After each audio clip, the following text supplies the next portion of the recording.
hard for my results, and I need my diet dialed in. The RP Diet app tells me what to eat to keep me on track, and offers suggestions for changes based on my responses, giving me the freedom to choose my path. A personal digital diet coach for less than $15 a month? Yeah, that works.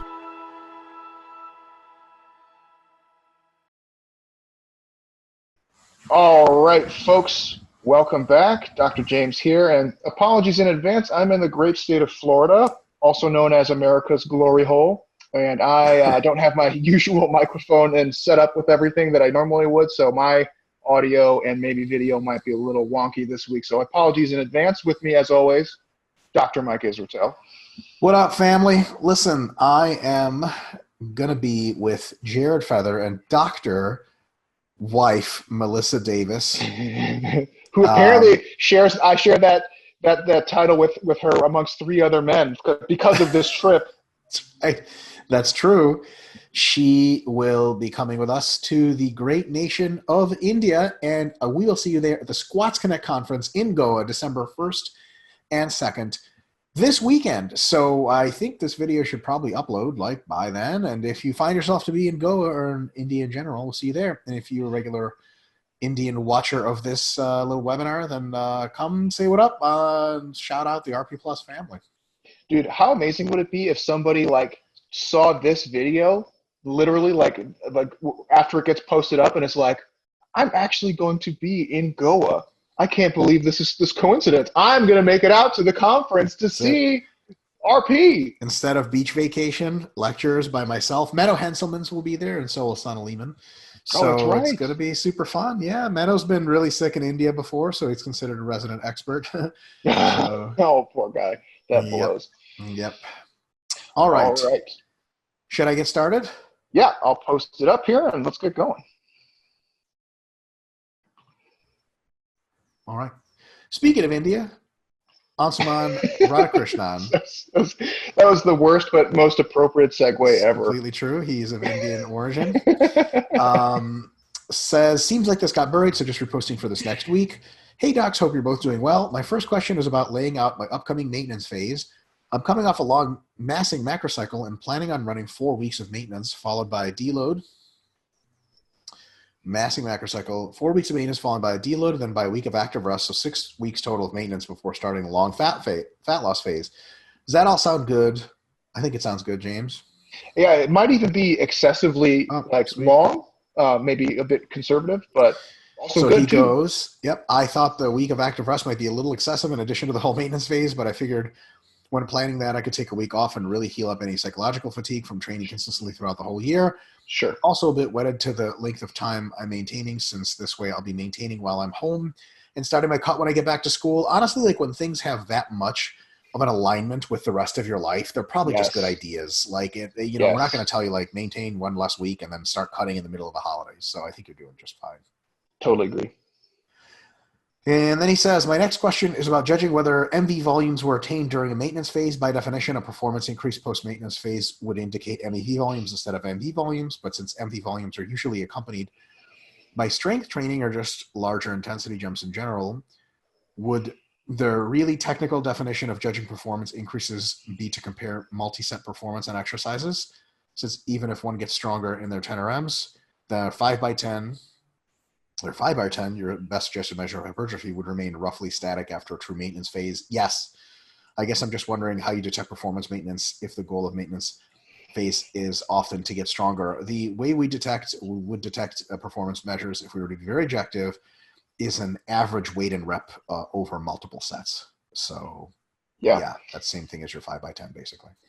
So the problem that you run into is when you switch to the resensitization phase, two things often go with that. One, you usually just see a heavier intensity for that phase. Like you go back to 6 to 10 or maybe even a little bit heavier. So you immediately get some acute neurological changes just from going heavy again from week to week. So you get like a acute adaptation to that. But really what you see, this is the bigger confounding factor, is you recuperate the strength that you have been losing from all of the hard dieting and or training that you've been doing for a little while, right? So it's hard to kind of piecemeal those things out and you say, like, is my performance going up or am I actually just kind of recovering to where I would normally be at because I have been in a depressed state from all of the training that I've been doing for a long time? So it is hard to figure that out, but yeah, using multiple sets is probably the best way to mediate that. Yeah, and also there's just going to be some inherent mystery to it. Like you can't do a perfect job of detecting. So yeah, do your exactly. best, and that's probably your best. Like if you get like if you can go up in 5 or 10 pounds on a compound lift, like is that necessarily that you're at your MEV for strength? Maybe, maybe not. But if you see that your weights that you should be using to maintain the intensity that you need are going up every week, that's more of an indicator that you're probably doing too much if the goal is MV rather than actually getting strong. Yeah. Also remember that the main purpose of the maintenance phase is to resensitize for further training by dropping fatigue and just sensitivity of volume. And the literature on regain of even lost muscle is very, very positive, such that even if you bias your training a little bit too low on a maintenance phase and you sort of lost some temporary muscle, as unlikely as that is, you will regain all, if not almost all of that muscle, probably all of it, in the first month of your cutting phase when your volumes start to come back up. People recomp on early cuts all the time. So I would still say that erring a bit on the lower side is better. So if you can't exactly measure if strength is improving and you think, it's about even, but I'm not sure, go a little lower. It's okay to go a little lower. A little higher just doesn't have this huge benefit. And a little higher, unfortunately, hits the resensitization and the fatigue dropping part of maintenance exactly where it hurts. Yeah, and we really haven't quite figured out what a too low situation is quite yet, because you could even stop training for a couple weeks and comes back. Regain that muscle real quick. Yeah. Yeah. So I mean, there's obvious downsides to that too, but in terms of what is actually too low, it's kind of hard to define because it's such absolutely. A time series thing. Yeah. Tim Vork says, "Hi James and Mike. It would be much appreciated if you can give me some advice setting up my upcoming mini cut. Mini cut question, James. Jeez. I'm doing Juggernaut's power building ad program. How many days a week should I lift during the mini cut? I was thinking of doing 4 days a week. Also, how much cardio should I do? I was thinking of just doing 30 minutes of brisk walking 3 times a week. Would that be enough or should I do more? I'm 171 pounds. My maintenance calories intake's about 2,900 calories. I haven't been doing any cardio recently. Currently, I'm lifting 4 days a week during a peaking block and have my calories at maintenance. Before that, my lifting was 6 days a week. For 16 weeks during a massing phase, I definitely wouldn't do 6. So I think 4 is great. And as far as cardio, what you should do is aim for a certain calorie reduction, which should be concomitant to how much weight you want to lose or how many weeks you want to do the mini cut. Once you figure out the calorie reduction, try to think of how much hungry and tired that calorie reduction would make you if it was all out of food versus if you added some calories back in but did some cardio. How tired would that make you? Like tired, how much would it cost your legs and overall systemic fatigue? And try to get a balance of cardio and food reduction that would take you to that sort of not most optimal place, but least optimal place, right? The less bad. So once you figure that out, I mean, there's some trial and error involved, but the real answer is any combination of all the way from no cardio to tons of cardio is okay, as long as you're not experiencing a ton of fatigue. So find the least fatiguing way to get in that combination of cardio and eating, and that would be your best bet. Yeah, those are all really good. In terms of how many days per week should you lift, that's really kind of up to you. I would say no less than 4 for a mini cut is probably in your best interest. But if you train more during a mini cut, you want some resensitization of volume during a mini cut, and you don't need much to conserve. So I would say any more than 4 is kind of like, you could, but why? Yeah. So you could make a case that's like, do what you would kind of normally, like what your normal 2/3 of the year training would do, and just keep maintaining that schedule just for the sake of maintaining the schedule itself. At that point, sure. Just adjust your volumes, right? And so my only point is you don't have to go to a different number of days per week just because it's a mini cut. Yeah, totally. Very good point. But then, everything that Mike said about the cardio and the weight loss is spot on. I totally agree. All right, Daniel Hacker says, do you think for a large majority of people, the barbell is not the most efficient way to train for hypertrophy? No. I've been running into this. Skeptical, no. I've been running into this a lot recently, the barbell squat not being great for hypertrophy unless you tweak a bunch of shit, super slow, pause, done later in the workout. But something like a leg press hack being amazing, or the flat barbell bench not being great for hypertrophy also, unless you tweak a bunch of shit, slow eccentric, pause in your chest, etc. I wouldn't really call that tweaking, but anyway. But as compared to dumbbell pressing and even certain machine presses, for strength, I think it's fair to say barbell is pretty ideal for most. But to get the adequate quality training volume for hypertrophy, I'm not saying for everyone, but for a large group, could this be the case? So a large group is different than a large majority. A majority means most people. I think if you include every person that trains for the purpose of hypertrophy at every training age, the barbell is the overwhelmingly dominant and best tool. For professional bodybuilders that are enormous and have tons of systemic fatigue, the barbell comes with legitimate trade-offs. But I don't think you can say it's not the most efficient way to train for hypertrophy. I just think the most damaging thing you can say about the barbell is it's not always the clear choice as the first exercise for some people, but for most people, it is the clear choice for one of the exercises at least. Let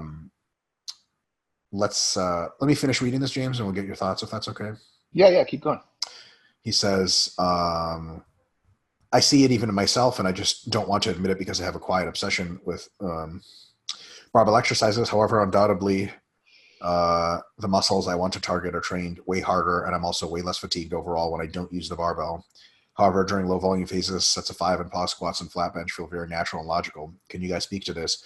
I think if that's how you feel, and if you're ranking your stimulus to fatigue ratios, and the barbells always come very, very like low on the list, and even if you've made the adjustments that you talked about, like eccentric slowing and pauses, and even if they're still low, then yeah, for sure, they're not great for you, right? But like for me, for example, barbells are typically just sort of magically replaceable. Like I'll do all kinds of different curls, cable curl, machine curl, dumbbell curl, and I'll do like 2 sets of easy bar curls and just be like, oh my God, this is something so special. Like nothing has ever replaced squats for me in my quads. Barbell pressing, some now for injury reasons I do Smith machine mostly, but even Smith machine is a barbell, right? And that's just in when I have an opportunity to use a free bar, it's even better than the Smith machine. Like as far as stimulating my muscles, and it doesn't ever cost me a ton of fatigue. So for me and many other people, the barbell seems to be really good. I think for most people just trying to get really efficient training, and you actually did say efficient way to train for hypertrophy. Remember, barbell movements cover so much muscle area in so little time that actually, if you use the technical term for efficiency, time efficiency, then they're the most efficient way. But are they the most effective? Are they the most, basically, I think what you're asking is stimulus to fatigue ratio. Are they the highest? And so that I would say on average, they're very good, and certainly no lower on average, but there are situations where their SFRs are lower than other movements. And in that case, you should prioritize other movements, James. Yeah, I'm trying to think of a scenario where I think this is like a more universally applied scenario. And I think you might run into this with people who have long arms and long legs, and like the bench and the squat for it as an example. Yeah. It's not to say that it's not a good movement for them, but I could see your point maybe when you're dealing with people who have kind of a lanky build, where you have to futz with the technique a lot just to get like a really good SFR out of it, because the bar path moves so far that there's various points along the way where it just might not be that great of a movement based on where your hands are, where your feet are, or this or that. I still think the barbell is, it's a really good bang for your buck, but I could see your point, like using something like dumbbell bench press as a comparison. Like you just get so much more degree of freedom with the dumbbell. It's probably easier to generate really good SFRs for people with really long arms, just because they can control exactly where they want it to go along the entirety of the path. Whereas with the barbell, it might be good for like 1/3 of the movement, and then the last 2/3 is maybe not the most efficacious part of the movement for them. I could see that being an argument, but I think on the whole, that this is like a really nitpicky thing. I think on the whole, the barbell's probably still a really, really good way to go, at least until you get to that intermediate level, and then you've really figured out which SFR exercises are just the best bang for your buck at that point. And then you can make a calculated decision where you say, like, you know what, squatting just fucking wipes me out. I get just as good of growth doing hack squats and leg presses. Like, I'm just going to do that from now on, and I can reap the reward of using those variations and not having as much systemic spillover, and that's good for me. You can make that argument, but I think until you get to that intermediate level, I would press people to keep working with the barbell and make it work until you individualize your technique and make it work for yourself. Yeah. So related, he says, on this point, can you speak to narrowing exercise selection as you progress in your training career after maybe 3 to 5 years of consistent and challenging training? Do you think it's fair to say that one's exercise selection maybe should become more narrowed because they've adequately found what exercises are best for them and which are not? He gets into some other stuff later, but I would actually like to answer this while it's very clear in my head. I don't think this is true on average, and I'll tell you why. I think that in any one mesocycle, you probably don't do more than 5 exercises per muscle group. James, would you say that's pretty, like if it's more than 5 per muscle group in a meso, I don't know what you're doing, kind of like. overusing Yeah. variation. Yeah. Unless you're like really advanced and Sure. you have, yeah. But, So as a beginner, it may be even less than maybe 3, right? But let's say it's 5.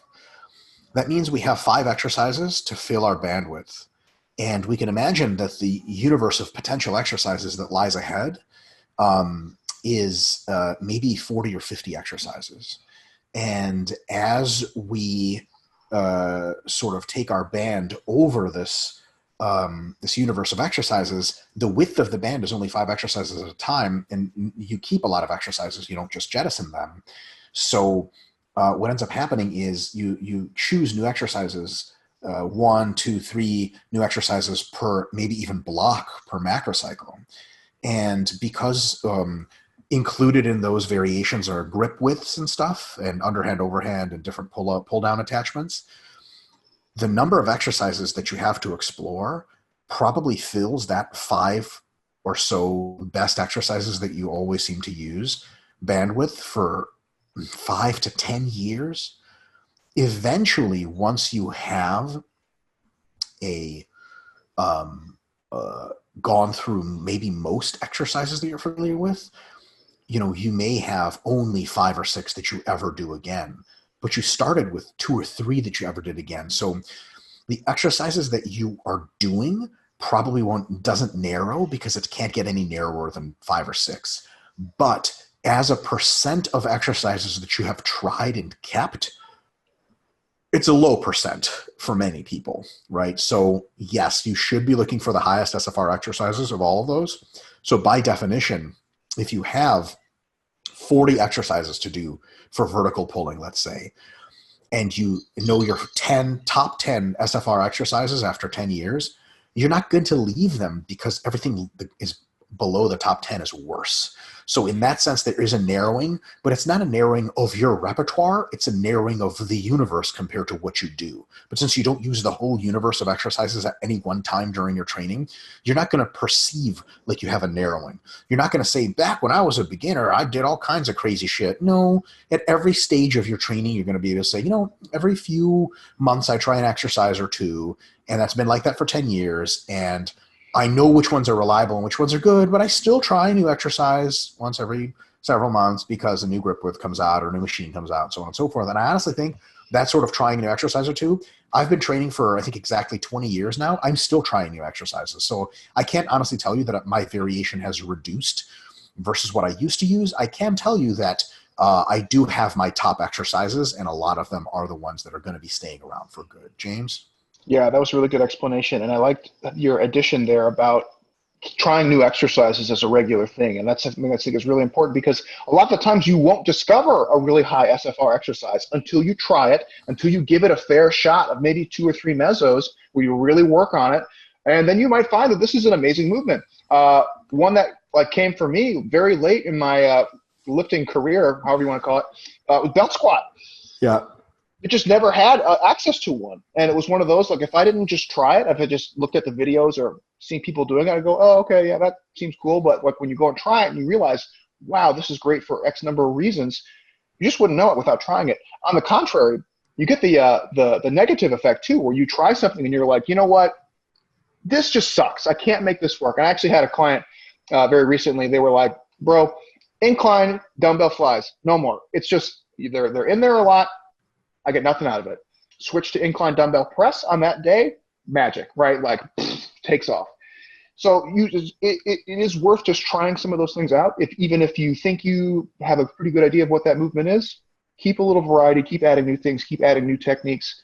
Trial and error things over time. It's very important. Yeah, very, very good.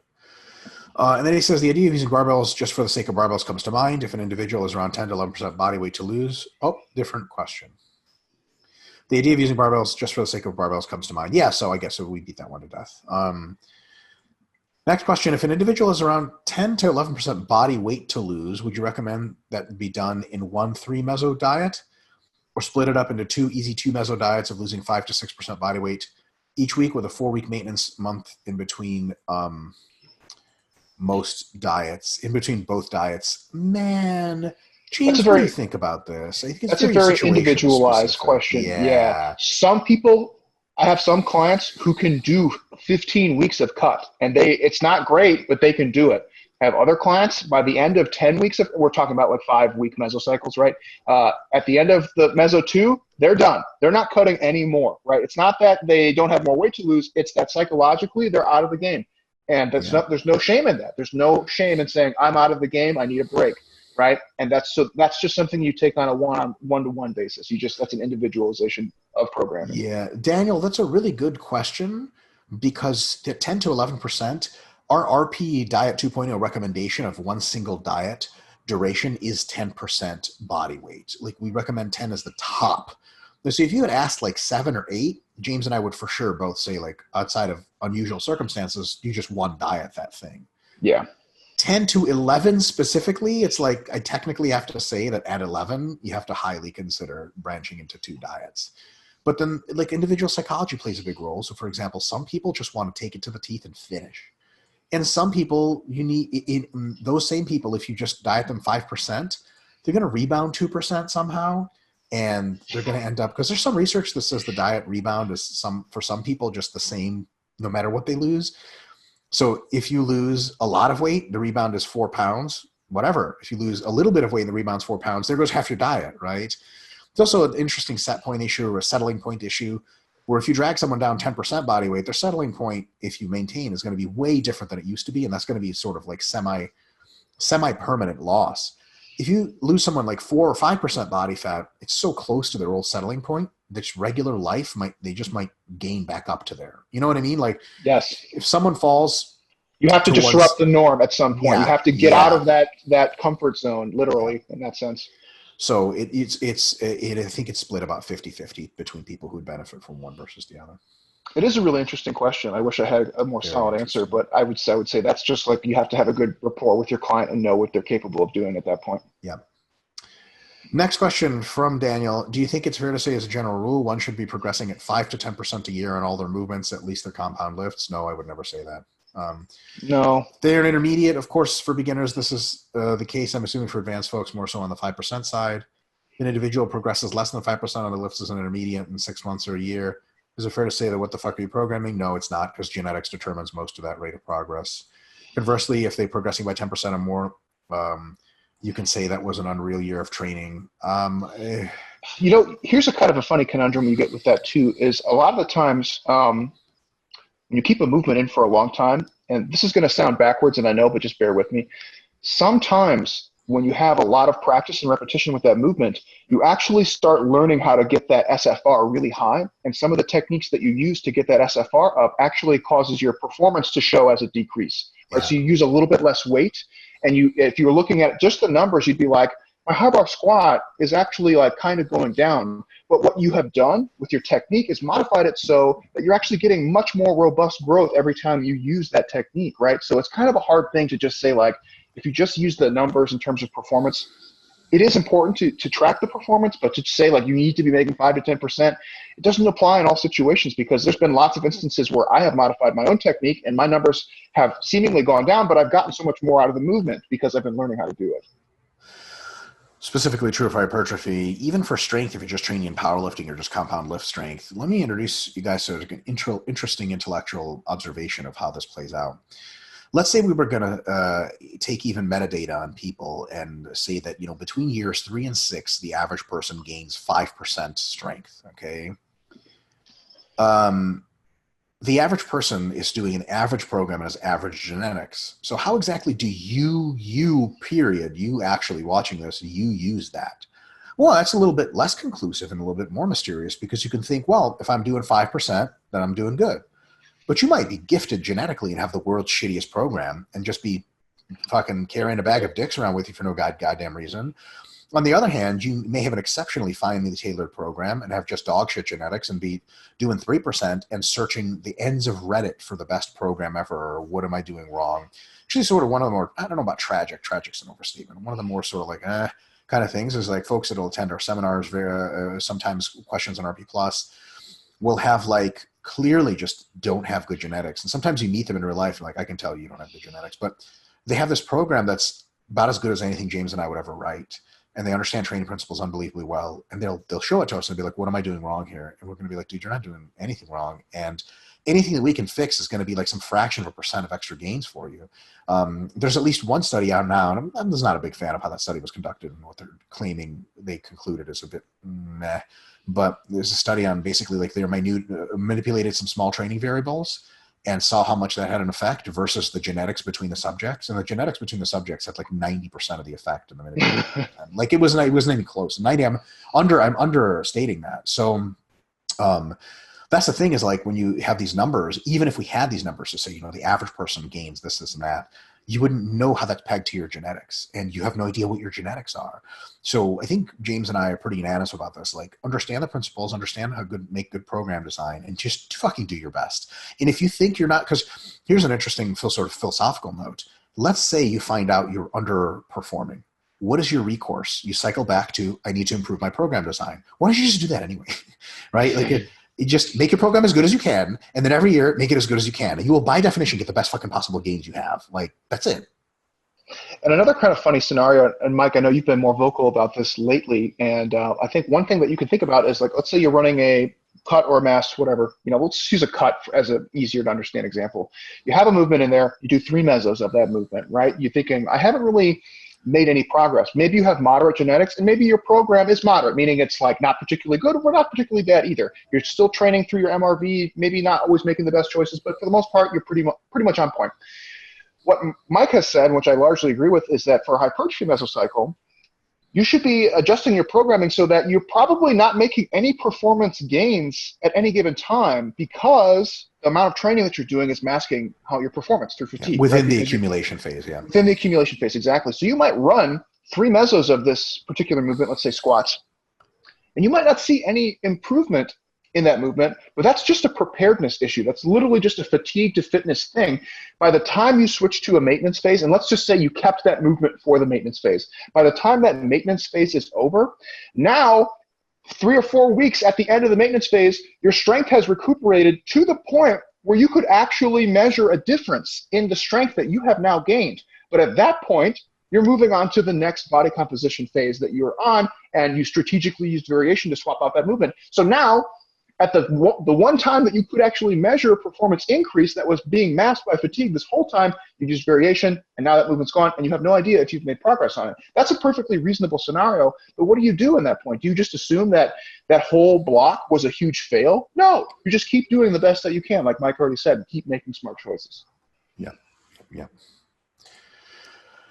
Benjamin K. says, hello, beloved friends. Wow, that's fancy. Oh. You recommended training for strength in the 3 to 6 rep range. If someone is training for strength but has no plans to compete at the moment and will be returning to train for hypertrophy after the strength block, should they periodize the rep ranges over the length of a strength block, for example, 4 mesos with a meso at each rep? Or should they stick with 1 rep target, 5s, or a mixture, 3 to 6 for the whole block?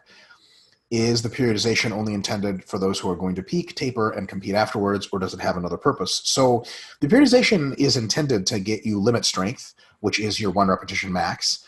But what is actually intended, if you just talk about a strength block and no peaking block, it's intended to build general strength, which has the potential to become peaking strength if you peak it out, right? So that's what it's doing. Basically, the underlying general strength potential to express yourself in a 1 RM. So if you have no interest in 1 RMs, but you really like 5 RMs, you wouldn't do 6, 5, 4, 3. Also, I do have an exactly correct answer for you. If you are interested in, let's say, doing 4 mesocycles of strength, I would definitely not spend a meso at each rep, 6, 5, 4, 3, but that's where my average would be. I would do a meso average of 6, average of 5, average of 4, average of 3, something like that. But we would do what, unfortunately, I'll just call for simplicity, daily undulating periodization during that time, right? So every single week of every single one of those mesos, you'll have some exercises and sets you do with 6s, some at 5, some at 4, some at 3s, or some combination or average between those two. And then you're going to slowly over time do more volume at the heavier range, lower reps, less volume at the lighter range as mesos to mesos to mesos go. And that way you get a real good mixture of a little bit more capacity work and a little bit more general strength on the 6 to 5 range, and a little bit more limit strength and peaking strength on the 4 to 3. That's a great way to manage fatigue. It's a great way to have variation. And what it ends up doing is working better than just having dedicated exclusive blocks. So yes, you are moving 6, 5, 4, 3 as an average, and you're incorporating all those elements all the time. And James, correct me if I'm wrong, you might actually incorporate some rep ranges entirely outside of that as well. Like you might do some exercises for 8 to 10 that are just appropriate to do in that range for the conservation of muscle, so on and so forth. Yeah, especially for something like triceps. Are you really going to train your triceps for 3 reps? Like, come on. Right. Yeah, absolutely. And I think what really Mike is getting at there is you wouldn't necessarily pick that number, whether it's 6, 5, 4, 3, right? You'd still be operating within a range of acceptable values that you could work with. And so sometimes we use like 4 to 8 or, 3 to 6, and then maximal strength. Sometimes we say 1 to 3, right? You'd still be operating kind of within a range of scores for your heavy days. And then you might go outside of those on your lighter days. And then your average would fall somewhere in there, right? But you would still say like, okay, I don't want to be using weights that are so light that I can actually go above 8 reps, right? So that might be like, you might say, I'm doing 4 to 8 for a meso. I might be moving to 4 to 8 again for another meso, but I'm pushing my average down. And then I might switch to 3 to 6. Same idea, right? Because you're basically taking an upper bound and a lower bound and kind of shifting it down across the mesos to accommodate that average rep goal, which you're trying to hit. But keep in mind, if the goal is to do a hypertrophy phase later, and that is more important to you, you also want to just be conscious of that, because when you are training for strength, you are training MEV to MRV for strength, which is higher than MV for hypertrophy in most cases. Yeah, and also just if you want to return back to hypertrophy, I wouldn't leave the 5 to 10 range for too long. And if you that's do, going to be a rude awakening. If you did like a month of 6, a month of 5, a month of 4, and a month of 3, you better believe the first time you even try to do 8 reps, you are going to be dying. You're going to gas out. Yeah. Oh my God, that's going to be one of those like 1 or 2 set kind of days where you're like, you're like, all right, time to do leg press, right? And you do like 8 reps, you're like, blah! I had that happen like last week. It was awful. I threw up today during my squat workout. Did you really? Yeah, absolutely. Oh man, that's the worst. It was funny because I like finished my second to last set of the day, which was a set of 8 in the squat. And I sat down next to Charlie and we chatted for like a whole minute. And then halfway through conversation, he asked me a question. And I was like,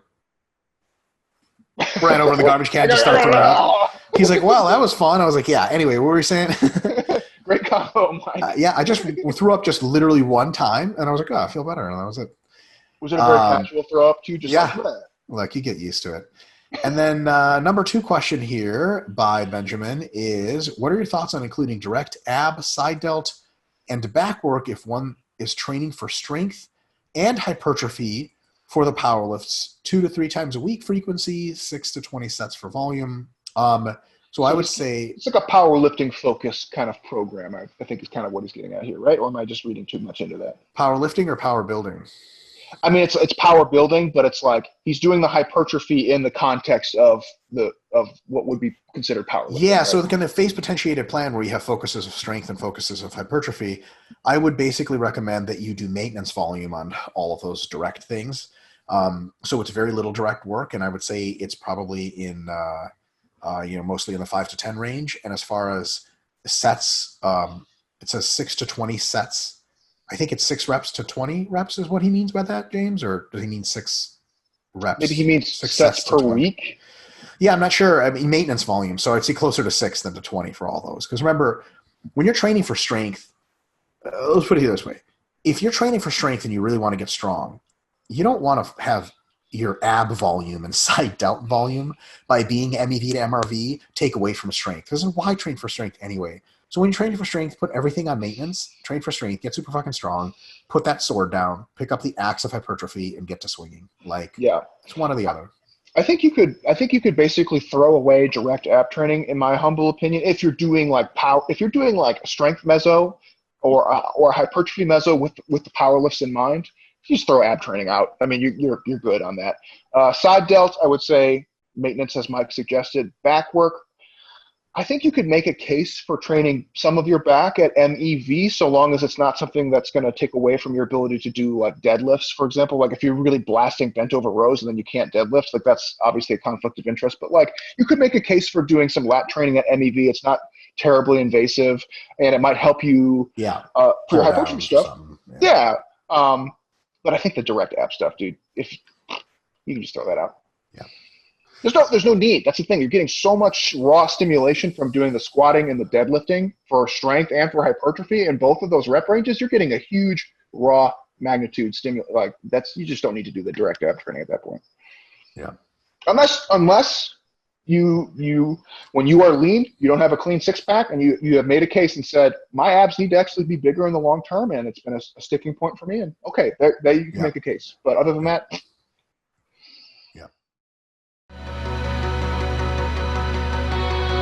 You're serious about your goals, and the RP Diet app is here to help.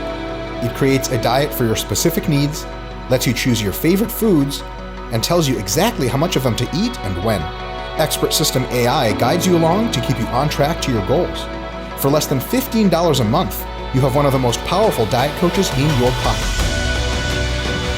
Cutting-edge data science tailored to your exact goals. The future is here today. All right, Basim Imadi says, "Hello, Dr. Proctor and Dr. Sochter. How is life?" That's wait, which one is which? You got to be Dr. Proctor, I guess. Right? How am I Dr. Sochter? Thanks for answering my last week's questions. I myself am all right, even though no one asked. I am on my last micro of my last gaining meso, or then I will go over to maintenance and then a cut, feeling excited because I currently feel like a blob. Yeah, that's just the time of the season. Speaking of starving oneself, there were a few days where Mike didn't post anything question-worthy in his Instagram. My being the Instagram comment vulture, picking up on scrap questions here and there, I find it pretty boring when I no longer had things to do while taking my bulking shits. By the way, Instagram blocked me from commenting on the Sports Scientist Q&A post because I went on a spree answering the sad and unanswered questions. Fun stuff. Anyway, on to the questiones. Yeah, there was a lot of Sports Scientist questions we couldn't get to. Number one, if someone has a condition where their palms are constantly sweaty to the point of being a limiting factor in grip-based exercises, would you see chalk as a viable permanent short-term solution? I like the term permanent short-term solution. Yes. Or straps. Just use straps. Yeah.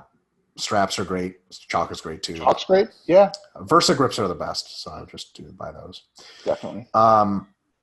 And then he said, you guys asked me for a clarification on my Madness Mayhem deadline pull-up client. Basically, she has set up a goal in school's PE class where she should have to be able to learn to do a pull-up before Christmas. The unfortunate part, which many of Barbells experience as trainers, is that she may have come too late for her goals to be realistic. She did, however, mention that her deadline isn't really written in stone. It's just something she would like to have achieved by then. Yeah, I could have told her that.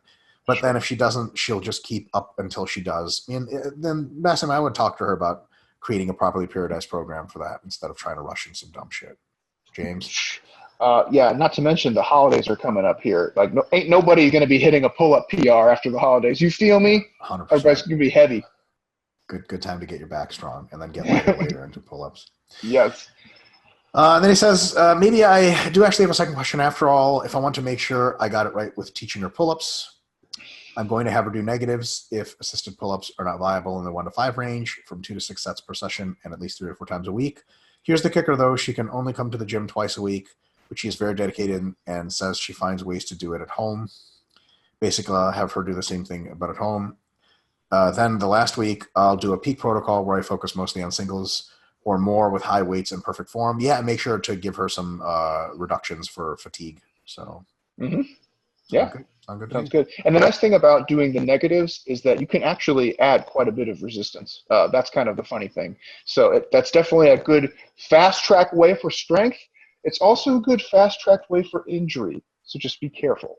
Yeah, 100%. I'm glad she's female and hopefully light because that'll reduce injury risk. If there's a heavy male doing this accelerated pull-up program, like I would be pretty concerned about. Blow a bicep. Yeah. All right, he says, Basim is back actually. He says, yo, Doc, last week you talked about the period after a cycle, and that was a YouTube question, which we'll get to in just a bit. And might have been Basim, actually. I don't know if I copy and pasted the wrong. Sometimes I copy and paste. It might be somebody else. Sorry if that is somebody else. Somebody else. 2 things spark questions in my mind. Number one, if special sports supplements lower MVs and MEVs, would this imply that one would have to train at a higher volume in the cessation period just to maintain the acquired contractile tissue? Yes, that is correct. But Would this not be counterproductive in a period of heightened catabolism, low testosterone, high estrogen? Yes, it would. You're fucked either way is the answer. Like there's just some muscle you can't retain because every door is narrowed. That's it. That's it. And then the next question is, what would be the new MV to train at in this period? Old natty MV or something like 1 to 2 sets higher that perhaps natty MEV. Yeah, something like that. I mean, it also depends on how many drugs you take. Like if you take 10 grams of gear, there's nothing that's going to be able to keep that muscle on you. If you take 500 milligrams for 10 weeks or something, then just a regular MEV or MV is probably going to be good enough. So it really depends, dose, duration, etc. I would say, Mike, correct me if I'm wrong here, but I would say your performance like increase could be a good proxy as to how much those things have shifted or needs to shift. Absolutely. Right? So if your performance like went after you started using drugs, right, then you might have to actually increase your natty MEV by maybe 2 or 3 sets. Whereas if you got a modest increase, it might be 0 change in MV at that point. Yeah, because meso to meso performance is evidence of muscle gain and basically telling you how much muscle you gained. Yeah, so that might be a good proxy to estimate like how much you need to add to your previous MEVs and MVs. And James, on a related note, I am not impressed with your performance. Oh no! Yeah. I love him. I miss him. What a great line. Did you Number see 2. Oh, sorry. Go ahead. Sorry, I'll keep it short. There was a funny behind the scenes on that where they interviewed him about that exact moment, and so like in the interview, he's like, I was just in the audience. And Matt Hughes had just like won his fight and I wasn't really paying attention. And then somebody said my name in the ring. And then everyone was like yelling at me to come to the ring. So he's like, I thought Matt Hughes had just like talked a bunch of shit to me. So that's why I like said that. And then you see like, so he says, I'm not impressed with your performance. And you see Matt Hughes go like, he does like one of these, like, okay, guy, like whatever. And then he's like, afterwards, he rewatched the whole thing and he was like, oh, I thought he was talking shit. He didn't say anything. I was being a dickhead. Love it. Amazing. That's funny. That is funny. All right. Next question here. Last one for the RP Plus crew is number 2. You mentioned that some people just stop eating in this period, but what would be a good approach to eating at such a time? Eating at actual maintenance calories should maintain body weight, but loss of intracellular water would mean that even if the contractile tissue is maintained, the difference would be fat tissue, so it would technically be a surplus. Not exactly, because if you eat for tissue maintenance, you could still lose weight, but then it would all be water weight. What guys end up doing is they eat so little that even they lose actual tissue weight. So it's okay to lose weight after a cycle. If you lose like 10 pounds or whatever, let's say you gained 15 pounds during a cycle. If you lose 5 pounds, I think you're fine. If you lose 12, you're not fine, right? Like that's kind of the idea. He says a benefit here might be anti-catabolic properties of high insulin environment. You would think, but you don't have the training to support it. And you probably have been pretty, so drugs make you more sensitive to insulin. Now you're less sensitive. There's only so much mitigation you can do. So just do a good job and keep things as stable as possible. And he says eating at a predicted maintenance may lead to a loss of weight, which could be the intracellular water, but could also be contractile tissue. Yeah, you just have to eat enough to make sure you're maintaining for your tissue, which shouldn't be terribly difficult to figure out. It should be your usual maintenance at that body weight. Here's the problem, right? So let's say back when you were 190 natty, you were eating 3,500 calories. And then now you're 190 post-cycle, lean as fuck, jacked and shredded, and you're so not hungry that you're eating 3,000 calories. Stop doing that. Go back to 3,500. You won't want to, but you'll have to do it. So that's where guys get fucked. And also remember, they sometimes stop training. When you stop training, a lot of people, probably most, I would think, they're actually experiencing a reduction in appetite. They just can't put the food down like they used to. So interesting. That all around. So, and then he says, so I guess my question is, should the diet be at a predicted maintenance or a slight surplus? Actual calories need to maintain body weight in the period after a cycle. No, they should be at predicted maintenance, at your usual maintenance that you do, not to maintain body weight, but to maintain body tissue. After a cycle, it's okay to lose body weight as long as it's not tissue and just intramuscular water. Another good way of maintaining this understanding is to do maintenance periods, recomp periods with anabolics where you take, the usual amounts, but for 2 months or so, you don't actually try to eat at a surplus.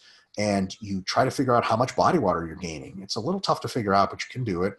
And then you know what stack or whatever alignment of compounds gains you how much body water, so that you kind of know to offset that during whatever other phase you may have. So, but generally speaking, remember, muscle regain is not a big deal as long as you don't do super dumb shit to fuck it up. So what I would say is very simply, continue to train at maintenance volume, just your usual natty volume's fine. And eat good food, eat plenty of protein. Don't do anything stupid like quitting training or starting endurance activity. And then when you run your next cycle, in 3 weeks, all that muscle will come back and then more. Just, it's the falling off the wagon that we're really advocating against, because just like, you destroyed your health and broke the law with a bunch of substances, and now you got dick to show for it. Don't be that guy. Don't be the Real Housewives of New Jersey version of taking drugs. That was really good. I don't have anything. That was a very good answer. All the way to the Real Housewives of New Jersey part. Yeah. No, because everyone knew exactly what you meant by that.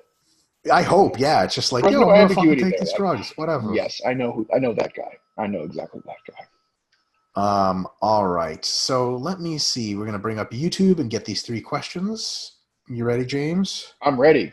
Hit me. Let me get going on the screen share. Share the screen. Oh. Whoa!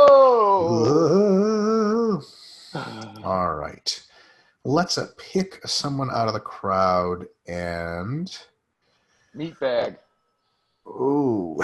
You want to pick Meatbag? Either one. I just saw the name. I didn't even look at the question. Well, let's do it. Meatbag. I have a couple of questions for James in regards to scheduling 2-a-day training. Okay. I have both lifting and moderate to hard running or swimming on 4 of my days. Endurance improvement is my primary focus. First, what is the optimal way to separate these sessions over the day? I typically hit endurance first, then lifting 3 or 4 hours later. That's pretty spot on right off the bat. I mean, like, usually we say, like, the more you can kind of space them out, the better. There is some individualization there. I mean, like, you might find that doing them on separate days and the same day in some different instances might be slightly better. If you're consolidating them all into the same day, like it's always a 2-a-day situation, then yeah, usually we say at least 3 to 4 hours break, do the endurance first. That's like totally spot on. But I would also say, like, you might find that sometimes you could just do a lifting day and then an endurance only day on some days, and that just might fit your schedule. However your training is set up slightly better, who knows? But the way you're doing it now looks great. Yeah. And then Meatbag says, if I have a day where I do them back to back, which modality should I start with? Mentally, I prefer lifting first, then endurance after. I do the endurance training immediately after lifting, and hypertrophy phase is particularly detrimental to muscle growth. Does it have as much of a negative impact on strength and power development? What I would say really quick before James can make sure I'm correct is I think if you really value endurance as your number 1 training, you should be doing that fresh. So lifting after, really, James? Absolutely. And so does it have as much negative impact on strength and power development? So no, in the immediate sense, in the longitudinal sense, but in the immediate sense, it does if you cannot generate really good overloads for your weight training because your endurance training was so hard. Like if you did a really hard swim and then you cannot even come close to hitting an MEV for your back, for example, that would have an acute and then later a longitudinal effect on your strength and power, like in certain muscles. But I agree with Mike. Look, at that point, it doesn't really matter. Your swimming's the priority. Do that first. Yeah. And he says, thank you for bringing these webinars to us YouTube plebeians. James's periodization lecture series have been fantastic. I haven't been exposed to much on periodization outside of the scope of bodybuilding or powerlifting. Awesome. Thank you. I'm glad you enjoyed. Yeah. All right. Let's see. No, not questions. Like incel. I saw you scan. Yeah. Okay, here's one. Azrael Purge. It's clearly his real name. Is it unrealistic to expect sufficient gains by only lifting 3 times per week but doing full body? I hit every muscle group 3 sets of 20 reps. So I think like for beginners, almost all beginners will gain with that. I think most intermediates will gain some good muscle with that. If you're advanced, this will almost certainly result in 0 to very few gains. So it's one of those beginner to halfway through intermediate has reliable gains, and then after that I wouldn't bet on it. in the late part of intermediate having close to the best gains, and in any part of advanced, I would say it has no chance for gains in most cases, James. Yeah, I agree with that. One thing is like, how do you describe what sufficient gains means? Does it mean the best gains? Does it mean minimal gains? Does it mean some gains? It's kind of one of those little ambiguous, but I think we can all agree on it's like if we want to make like tangible gains, 3 times per week is maybe not the best choice outside of beginners to early intermediates. Usually once you hit the intermediate stage, we want to see that moving up to probably closer to 4 to 6 times per week, especially if you're more advanced. And then doing a blanket set and rep scheme for any given muscle group is generally not best practice.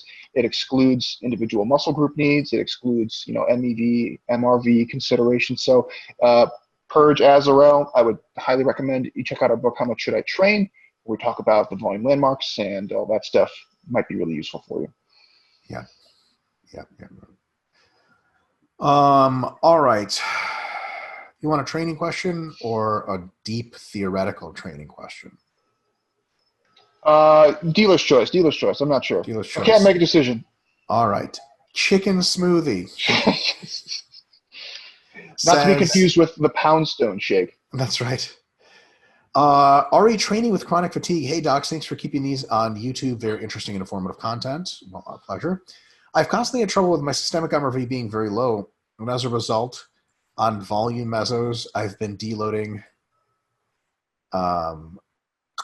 often 3 to 4 weeks in, depending on how much muscle was being overloaded. Even when I'm overloading slowly, an average of 0.75 sets per week, and average 3 RIR, I can't seem to push a block out past 5 weeks. You and me both, by the way, and I don't think James can either, so I don't think you have anything to worry about. I did it. I did it. I finally did it. I did it. I did 6 weeks. I did a 5-1. It's like the first time it's ever happened. Yeah, the amount of gear I would need to run to do a 5-1 would kill me. As a result, I often feel like I'm just pissing away time being in a deload so often. So I'm going to pause this and say something really interesting. Direct experimental research has shown that you gain as much muscle training 2/3 of the time that you normally would train in the course of a several-month period. So they had at least one study that was really well conducted where they had folks train for some number of weeks and then take 3 weeks off, and then some number of weeks and then 3 weeks off, and they did that 3 times. While a control group trained the entire time, they all netted the same exact gains. If you're deloading, accumulation to deload paradigm is 3 to 1, and for sure 4 to 1, going better than 4 to 1 unless you are a beginner. Like if you have to alter any weird variables to get better than 4 to 1, it's almost certainly not worth it. You just can't do much better than 4 to 1 because the deloading resensitizes you in a really big way, drops a ton of fatigue, and it makes all the training you do super high quality. If you have training that's like 8 to 1, you got to wonder about the beginning and end of that training. Like we talk about in the Volume Landmarks book, in order to stretch something out that far for an average person, like yeah, if you're making gains that whole time, great, but most people, if you said, hey, I want you to run an 8 to 1 paradigm, they'd be like, man, the first couple weeks have to be super fucking easy. And the last couple weeks, I have to be digging my grave out of my MRV. Both are fucking stupid. So with 4-week accumulation to deload paradigm, you're pretty much in the golden zone, like damn near the entire time.